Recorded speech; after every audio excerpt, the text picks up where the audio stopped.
What's up? I'm Donny Greens and you are going to love this microgreens video. You're going to see my full farm as well as Dave's farm from MicroAcres up in Canada, and you're actually going to be hearing from us all the different aspects of the farm. So you're going to be hearing how and why we're setting it up the way we're doing it.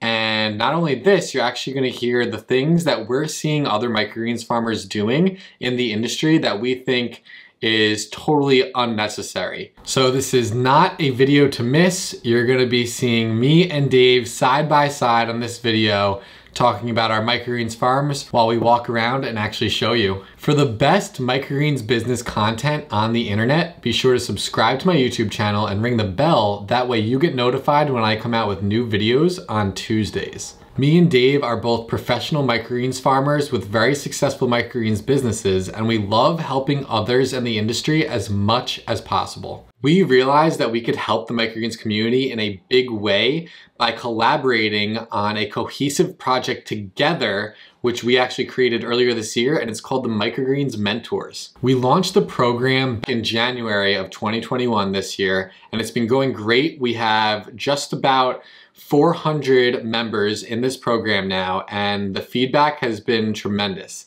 Everybody's loving the program, they're loving the content in there, and me and Dave couldn't be happier because that was really our main goal, was to offer something that was super useful and affordable for the microgreens community. I'm not gonna get super into detail about this program that we came up with, but basically you get a really high level microgreens business video once a month that shows up in your members area, along with quite a few other bonuses as well. We're always thinking of new ways to bring more value to this program as well as the microgreens community at large. And this video was actually something that we came up with, which we thought would be very useful. We're including this video in the Microgreens Mentors program alongside the other bonuses that we include in that product. But we wanted to offer this video here on YouTube as well. That way everybody could have access to it for free. So we're hoping that you love this video and find a lot of value from it, and also will consider checking out the Microgreens Mentors program. But without further ado, let's jump right into this farm tour battle with me and Dave. Also, just a warning, the way we filmed this is we were literally holding our laptops on a Zoom call as we walked around our farms, so bear with us. It's not like perfect video quality and slightly shaky, but I don't think it'll take away from the value of the video, so just bear with us. I wanted to warn you about that. And if you wanted to check out the Microgreens Mentors program after watching this video, you can find that at microgreensmentors.com. All right, we're here at our farms. I'm going to showcase mine first. So this is the outdoor farm. So like my building, my urban farm is actually surrounded by an organic farm. And then here's my building, Finest Foods. So it's really cool to kind of have that symbiosis. And even in the farm stand, they sell my products and we're very much collaborative. So that's cool. So when you come in, I have like just a little entrance area. I used to have a couch over here where the customers can kind of sit and hang out. Now this is all my toters, my bins for taking the soil removal. That's my service counter. So when people do come in, I can service them over that counter. And then I have a little desk over here, a sign that I use now and then, just some random stuff. I have a bunch of random stuff in here, books and whatnot. This random little Christmas deer. We're quite past Christmas, but hey, it's still in here. I love the foyer there, man. That looks great. Thank you. You can see all my electric that I had done running around. There's like an outlet timer in there and everything. So this is behind the service desk. I'm over here. And then I have my couch over here now. And then you walk into the farm. So there's just like storage in the drawers and stuff, just little knickknacks and stickers and stuff like that. I have a full-size fridge, so there's no freezer. It's just a full fridge. That's some of the extra stuff from this week that I'll probably eat or juice.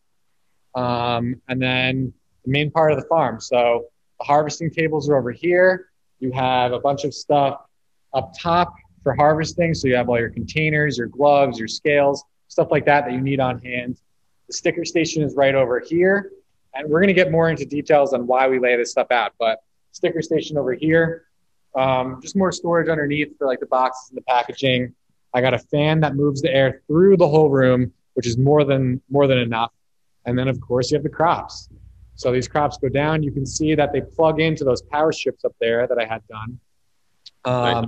And then they get daisy chained all the way down. My dehumidifier is up there.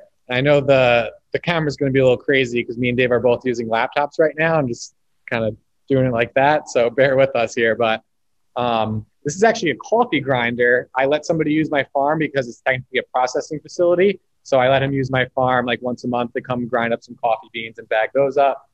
Got my triple sink, my hand sink, more toters, these bins. This is actually where we dump the trays, the spent trays out into these bins. And then we have the super racks over here. This is kind of where I store them. I got my seed storage on these racks over here that stay stationary, extra lights and whatnot, just storage. And then just a little bit more growing over here. Awesome. And then this is another system, the flood and drain system that I'm going to put together when I move into my next farm space. Nice. Got some speakers, got to keep the music bumping. Just not when we're doing this, obviously. Got my aprons right here. I like to wear aprons when I'm making trays and stuff like that. And for my employees, because it's a wet process and a dirty process. So it keeps us a little cleaner. I store all my soil right here. And the way I actually get it into this building is through this door. Nice. So let's see if I can get this open. So if you open this door, this is the back end of the farm. So this is all farm. And then you can see my pallet of Pro Mix is right there. I lob them up into the building, and then I usually have some help to line them up over there. So yeah, put them over here right in the germination room so they're close by where we make trays. These are the buckets where I soak my seeds. So the sunflower was in there. Those already got made today. And then these other two will get unsoaked after we film this, and I'll have a few trays to make.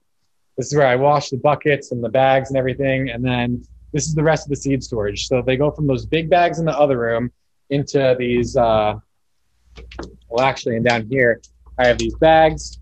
So they go into the bags, and then they get poured into the jars for all the smaller seeds. And they go from there into the containers. And then the bigger seeds will go into those buckets. And then I have everything germinating right here. Love it, man. Quick little walkthrough of my farm. Boom. Well, for sure. Well, let's do a little 3,000 miles away here in Airdrie, Alberta. So, guys, welcome. Our foyer is not quite as pretty as Donny's. It actually really was a retail outlet, but we actually did not convert it. Actually, just do the zoning right now. So this is empty space. It's great for chilling, hang out here if you want. I told Donny the big old sign. Yes, that is a 180-pound solid wood 5-foot sign we had made for the farm, which is great. Quickly in here, we have a front area for changing, obviously, to make sure everything is kind of separate. With this, all containers, dry storage, anything on pallets, extra trays.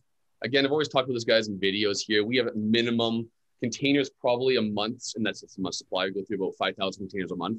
So about a month supply of containers, about an extra, couple hundred trays at any given time, extra tools, anything we need. This is basically a dry room. It's nice and cool in the winter, so we have stored long-term seed in there in the wintertime, but generally speaking, that is a dry storage for the summer, sorry. So coming into here, we're now just coming into our main area. Same thing, Donny got our sinks, tray washing area, everything. Same thing, got some nice aprons actually from a locally made company here in Calgary, which is dope. They actually chef apparel. So we incorporated that into our stuff here. Again, same thing, it's wet, very wet process, muddy when you're doing the tray stuff. So we want to make sure we have that for ourselves and our employees. Coming in this area, guys, we'll kind of come a little pan. So this is facing the other way is my front foyer. Come right in here, and this is going to be our main area. So this is where we do all the harvesting, the prep of the seeds. So starting in this area, for those who have talked to you guys about, that's our whiteboard. These are my little famous board to talk about.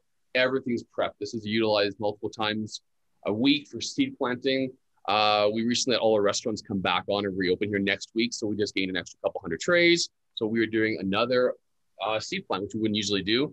We did our big one today. I probably made 300 trays and got a couple hundred more on Saturday. But this is what we do for pre-portioning. Talk about this. So this is all seed that's going to be going out and planted on Saturday. So my employee was here earlier and basically preps them all out. So everything is ready to go. Each container houses whatever the amount of seed that we need for that particular tray. So if it's radish, it's 40 grams and everything. So everything's pre-prepped out, pre-portioned to make it pretty universal. Even small things, guys, like seed orders, anything comes in, we have minimum 4 to 6 months on site. So we really got to track inventory in that accord. So this little world is kind of kept in accordance. Down below, we got little totes there. This is seed that will blow through probably in about a month. So usually we have anywhere from 5 to 10 pounds of seed, depending on the product down there.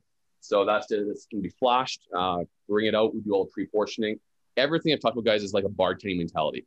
I'm standing literally here and probably no more than 6 feet from anything that we use at our farm. So containers, trays, seed, everything is here. So we're not running back and forth as much as we can.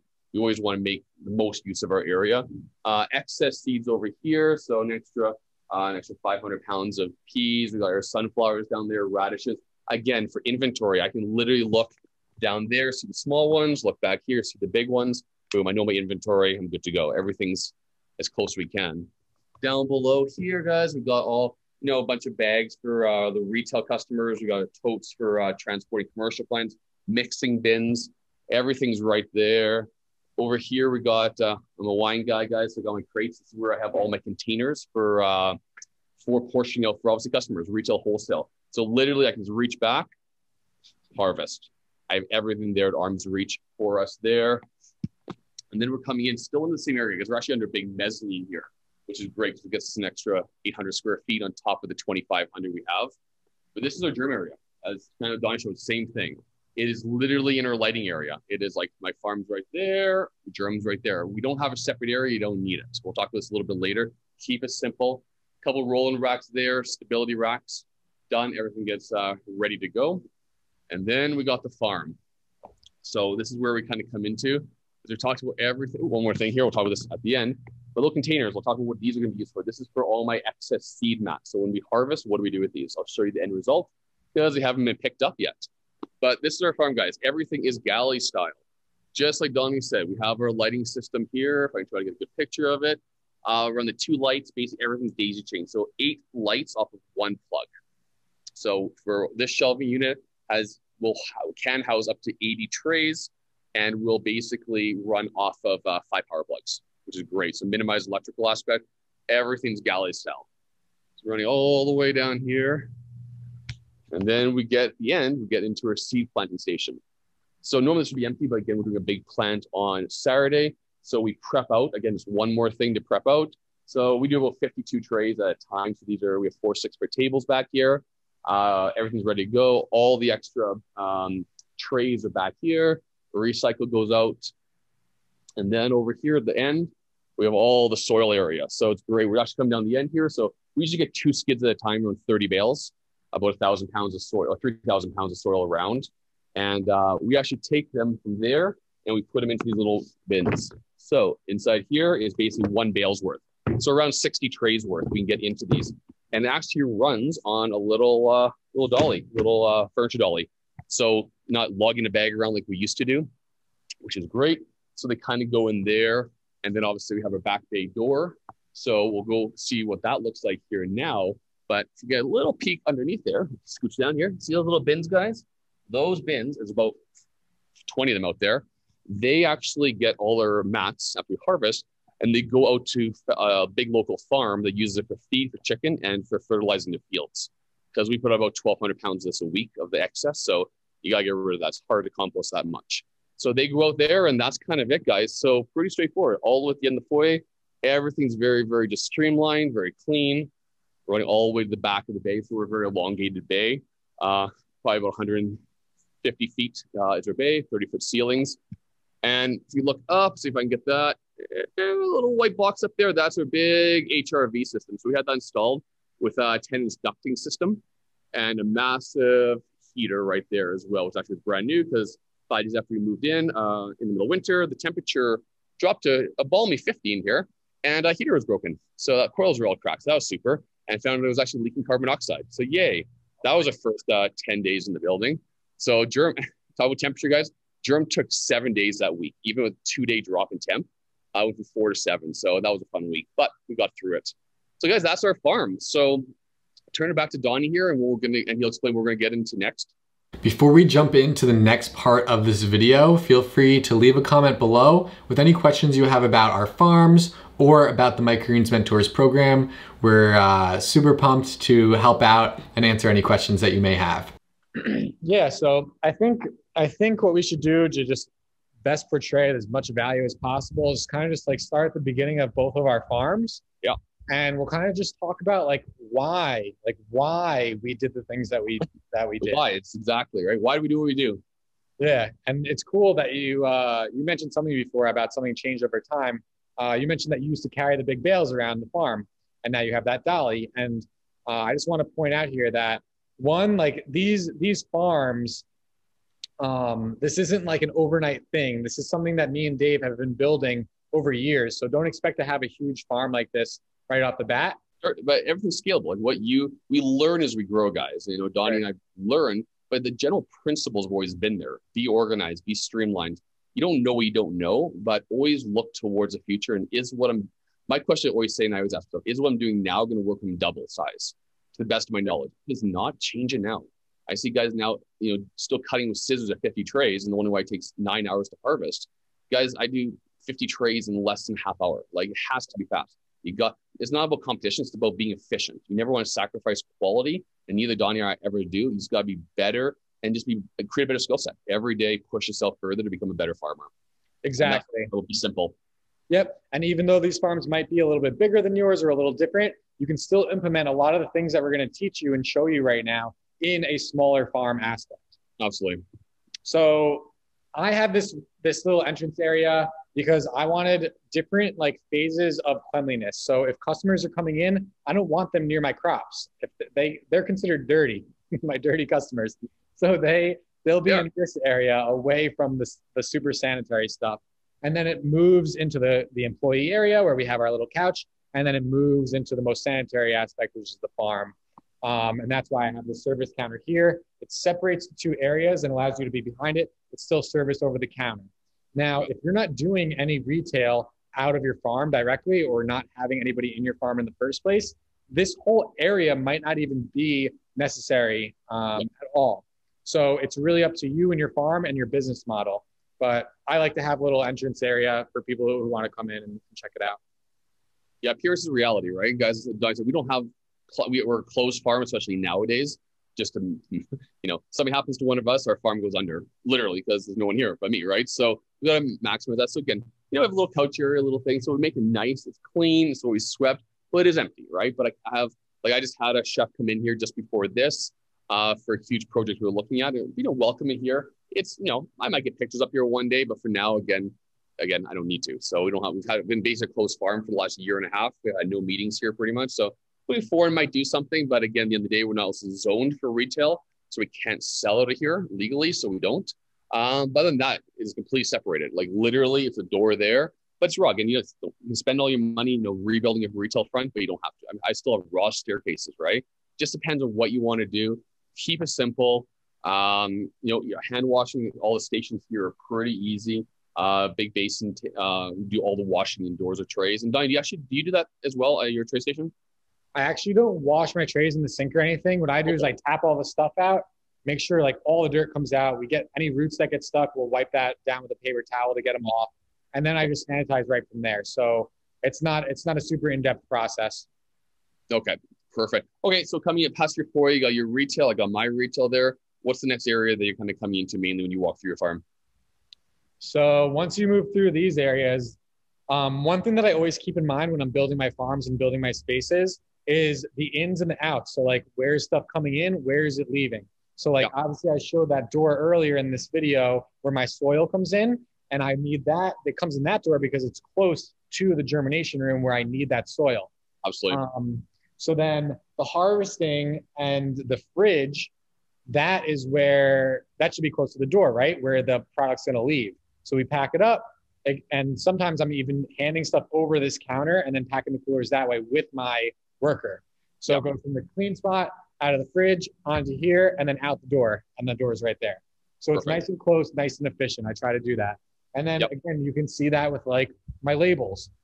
As you're making your different products on the table, obviously all the plastic is right here, ready to go. It's right at your fingertips.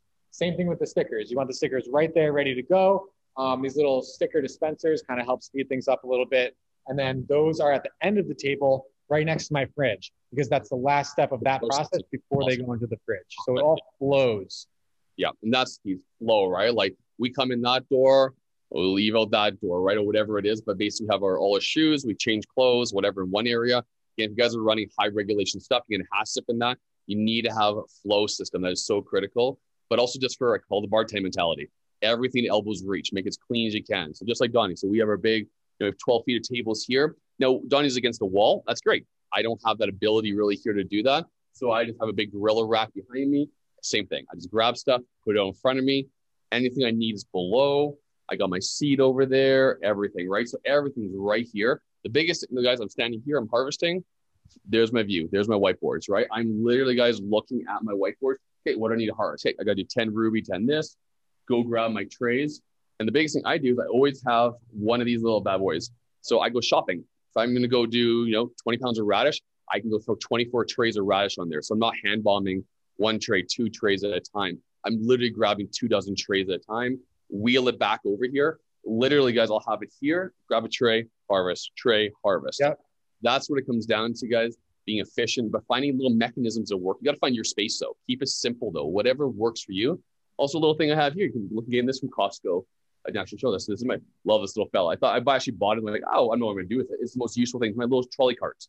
This is amazing for even just transporting all my bins with all my product out to my vehicle for transportation. Throw it on there. I'm just putting 20, 30 trays from Germany. I can toss it on there too. My little shopping cart.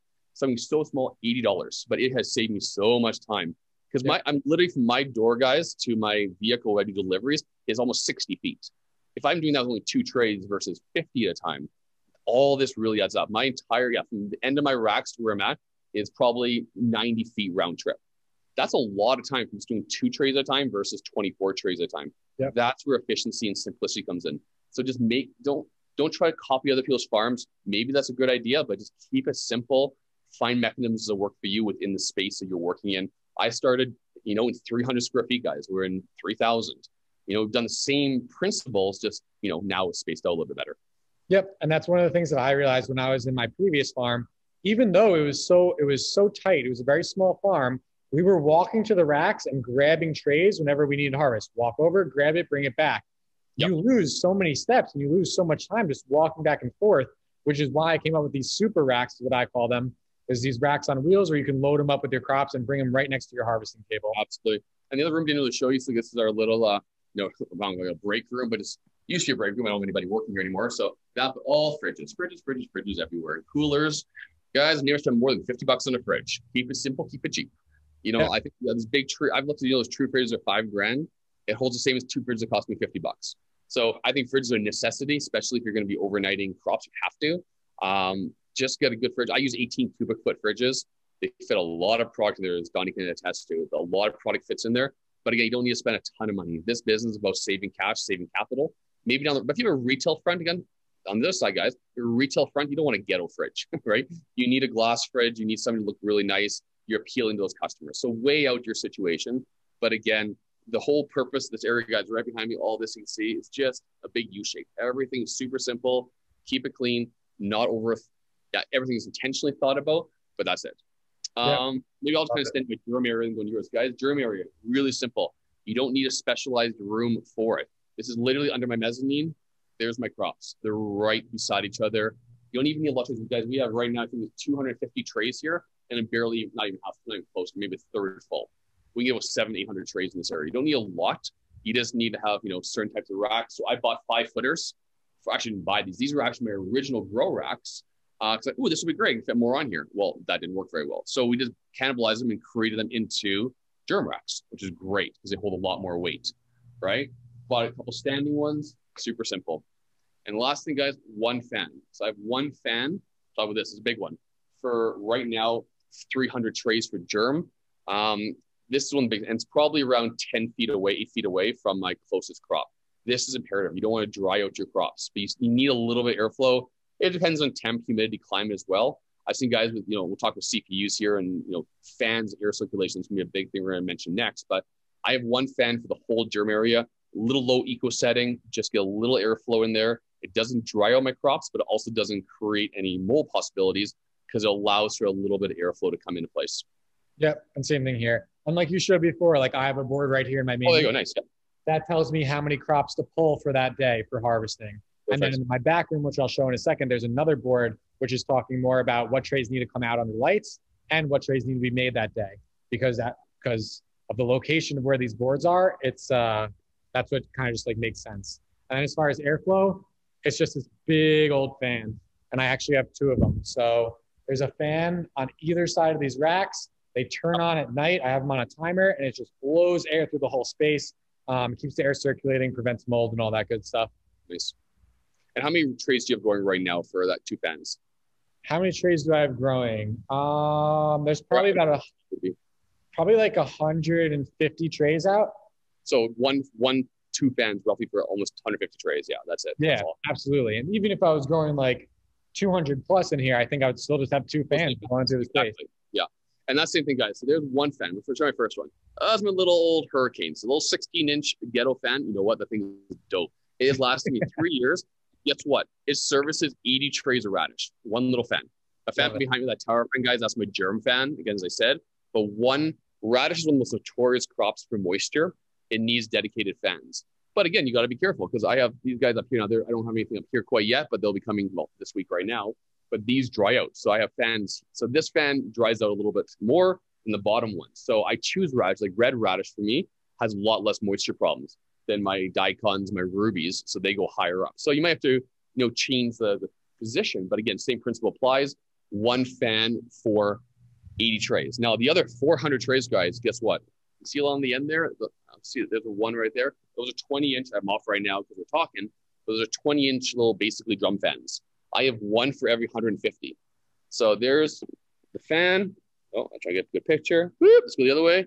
Servicing this whole galley style. There's 160 trays behind me. Okay. 80 here, 80 there. That's it. It runs right down the pipeline, straight shot. I designed it this way so it basically hits the wall and kind of bounces back. Okay. Yeah. So that's it. I have one for this entire row, one more there. That's it. So guys, for my whole farm, I have 3 fans. That's it. Yep. You don't need CPUs. Keep it simple, guys. Save money. Those little CPUs are not cheap. If I was to have 2 per shelf times, let's call it, on a cheap end, $15 a fan, that adds up. I have a lot of shelves. Don, you have a lot of shelves, right? A lot of money, and it's a lot of time to mount them, and then it's just a lot of extra material you just have on hand that you don't need. You don't need it, guys. Most crops, guys, do not even need airflow. Peas don't need airflow. You could literally shove them in the back corner. They don't need it. Even my sunnies and my broccoli don't need it. So they're in higher areas. So the ones that have more, water sensitivity, they go on the lower shelving units, okay? So I guess the best word, be intentional about your farm. Just because someone else does it doesn't mean you have to. And the best way to put it, it's not putting down farms, guys, is are you a hobby farm or are you a business? That's it. You got to have these hard questions. It's not about putting the farms down. It's about reality. Do you want to make money long-term and be sustainable, make this a career? Then you have to look at this as an economical perspective. You're not cutting corners, not sacrificing quality. You're being prudent about your business decisions. That's it. And I don't need to spend $2,000 of fans and run the electrical cost off of that. I just basically, every single farm here, every single tree, you guys, everything is literally intentionally put. So when I harvest my radish there, guess what? I replace it with radish. Because if I replace that with broccoli and put radish over here where peas are, guess what? Now those fans aren't properly placed. Once you figure out the alignment and the placement of your fans, depending on your structure, Donnie and I have the same style, galley style, but I have multiple galleys. So I have to situate my fans so I have maximum airflow, but also once I know it works, aka I don't have wet crops anymore, then I never have to move my fans. As long as when I harvest radish, I replace with radish. Harvest broccoli, replace with broccoli. It's like going to the grocery store, guys. When you go get a loaf of bread, if the supermarket changed it every week, that would be like Easter egg hunt. Go find the bread, right? Right. Just like my farm, I go back, I know where radish is, I know where broccoli is, I know where kale is. It makes it simple, makes it streamlined. Be intentional your farm placement. But that's the number one thing. Definitely airflow is a big one. I think a lot of people spend way too much money, time, and effort on. Don't worry about it. Yep, I agree. What about, I didn't see a dehumidification system. Do you have that? That's the big boy up there. So that's a huge HRV system. Okay. So a heat recovery ventilation system. So we're about 90,000 cubic feet here. So we had actually a structural engineer come in here. We ran our numbers to see if we could pull it. So that not only recycles the air and does the air exchange, it also acts like a massive dehumidifier. But I also have a couple of big boys in the ground here. Where am I at here? Whoop, these guys. Yeah. I have 2 of those, one by the wash station because there's a lot of water over there. And I have one by my radish just because a lot of water comes out of there. So those are two 70-pint dehumidifiers. Yep. I'm not even sure if I need them. We have a very dry farm. I prefer dry farms. We're right now around 35% humidity, and we keep it that way pretty much year round. It drops probably in the 20s in the winter. Lower the humidity, in my opinion, is better for crops. So we try to do that for sure, if you can. Yeah, I agree. I love that. And I just have this one dehumidifier up there that I bought. It's by Quest. It gets the job done. It doesn't like really keep that humidity like well below 50. Like I would love it, especially on like rainy days. It'll climb up to like 55 and 60. Yep. But it gets the job done. And then also back to efficiency, I always try to keep things as hands off as possible. So one of the things that was important to me is that the dehumidifier was actually piped and can drain without me having to actually take the thing out and dump it. Absolutely. And if you look at ours, guys, see in the ground, there's still a little hose. So at the back of the dehumidifier is there's a big hose that runs actually to floor drain. But here's also what we did exactly too. Donnie mentioned, go to our sink here, see a little pipe right here. This is actually connected to HRV because that does release moisture. So we just plumbed it right into our sink as well. So everything's hands off, exactly no draining, there's no reservoirs. So if you do buy a dehumidifier, like a portable one, make sure it has a plumb out in the back if you can. Otherwise, you'll be dumping the reservoir quite a bit. And also, in my opinion, get one that has humidity settings. So you can bring it down and has a continuous airflow. Usually it looks like 3 arrows in a circle, like the recycle symbol. That's what you're looking for. So it runs 24/7 to keep your humidity down. Yeah, love it. Other than that, for efficiency on our end, like I said, one of the biggest things, guys, was that soil. Just getting a little furniture doll. Go to Amazon, cost me $20, 400-pound max. Instead of dragging this bale around with your knees, we dump the whole soil in there, bag in there, and we just push it around. We're getting about 60 trays per bale, so about 1 round per bale. Again, maximize the efficiency behind it, right? Find ways to do that that's going to work for your farm. But you see, guys, there's not a lot of stuff here. There's very little mechanism, both Donnie's and my farm. It's a farm. It has a fan. It has some crops growing. It has some soil. That's it. You don't see, Donnie has a flood drain system. That's great. And that's going to be for a different type of crops. We don't have that here. Again, everyone has an opinion on manual versus automatic. Guys, this whole farm, it's a pretty decent farm right now. This is still a small farm right now because we're a little lower with restaurants haven't been open. This is a 22-minute and a time. Yes, 22 minutes to water this farm. Yep. That's it. So we're looking at it less than 2 hours a week for watering. But if you add a flood drain, it's not a bad thing, but there's always labor behind automation. You still got to check the piping. You still got to do the reservoir. You still eventually have to clean it. At the end of the day, there's still always labor in automatic behavior. Absolutely. So you got to take that into account. But for us, farm's a farm. Keep it that way, guys. Remember this. This business will excel on simplicity. I promise you. Be intentional about your farm. Everything has a purpose. And where Donnie has his seeds, his trays, his shelf, his stickers, it's purposeful. I'll just put stickers here because it's cute. It has a purpose, right? Like he says, at the end of his assembly line. That's dope. Exactly. Yeah. You have, even if you bring on another employee, great. You pass it down the assembly line. One person does this, one person does this. It's a conveyor belt style. Exactly. I mean, you just got to keep it simple. That's key. The hardest part is really like growing the business, getting the new customers like that. That's what should be taking up your time. You shouldn't be spending all your time doing things in the farm. That should be as quick and as seamless and out of mind, out of sight as possible. Absolutely, guys. So any kind of last minute thoughts? So give last piece of advice. So on simplicity, on maximizing efficiency of the farm, what's one little nugget you got for us? Yeah, I mean, try to be hyper aware of like everything that's going in your farm, how everything is flowing, how everything is moving, the time that it takes to do all these things. And then once you can really be aware of that, my advice is to just make your life as easy as possible. It's that simple. Like if you can harvest in 30 minutes versus 2 hours, do that. If you can bring 50 trays over instead of 4, do that. Just make your life easier because it's your business. It's a creative process. You're designing the stuff from scratch. So when you're designing that, just be intentional, make it as easy as possible for you to operate your business and your farm. Absolutely, guys. And my nuggets, be intentional. Just like Donnie said, echo that. You're not going to start with 200 trays. You're going to start with 5 or 10. But as you grow, just ask yourself, is what I'm doing going to be efficient long term? If it's not, change it. Guys, when we were in our basement, we changed the floor plan of our shelves almost 6 times. As we grew, we had to move racks around to become more efficient for moving around, to get more into the same spot. And that was one of the catalysts to move out, is we literally ran out of room, but we were the most effective efficiencies we could up to that point. And now, now we've got to move out. So you gotta prep for the future, but be aware of the now, right? Are you walking, 20 steps to get containers where you could just have underneath? Guys, it adds up. I time my thing. To give you an idea, guys, on my Monday, this is not a big farm, relatively speaking. I walk 6 kilometers on a Monday for hours. That's being efficient. Like I have 12,000 steps. Yeah, it's amazing, right? I have a little watch, but like, I got to here, I go here, I go here, right? And that's being efficient because I got to go back a lot of times, a lot of things you got to do. But imagine not being efficient. That'd be triple, right? You've got to be effective in how you do your farm. Enjoy the process. It's got to be fun. If it's not fun, change it, right? Find new ways.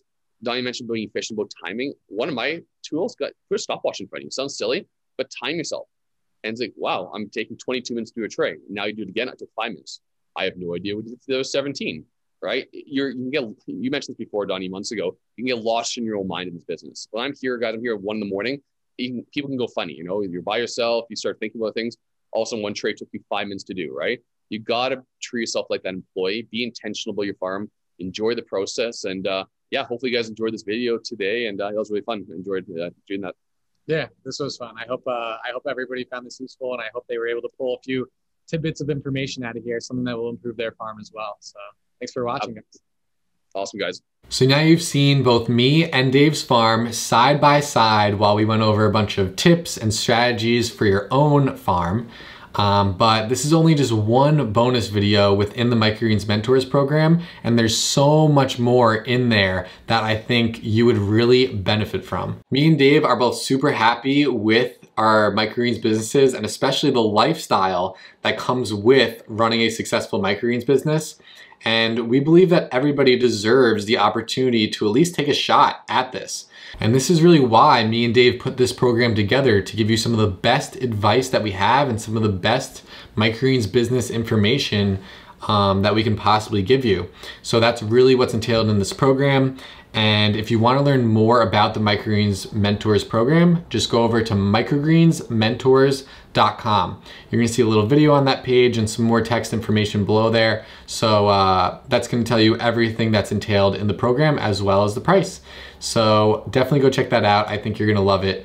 And we'll see you in the next video. Check out the videos below to learn some of my best tips for starting out, as well as the different supplies and equipment that you need to run your farm. If you like this video, be sure to hit that like button below, subscribe to my YouTube channel, and be sure to share this video with anybody you think it may help. Thanks again, and I'll see you next time.